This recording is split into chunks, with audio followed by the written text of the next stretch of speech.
Welcome, today in front of me TCL 306 and I'll show you how to activate Hey Google of Google Assistant on this device. So first you should go into the Google folder and then launch the Google application. After that, click on the right upper corner and go into the settings. Then just tap here to the voice section and click to the voice match.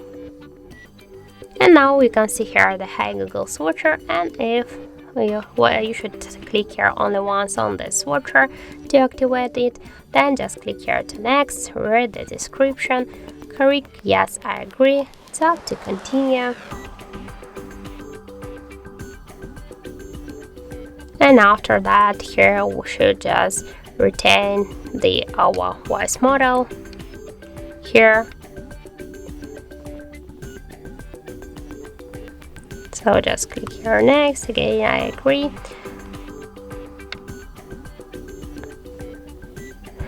and just click here to retain voice model and say okay Google, what's the weather tomorrow?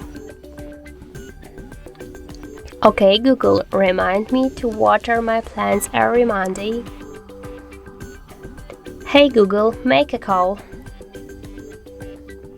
Hey Google, set a timer for 5 minutes.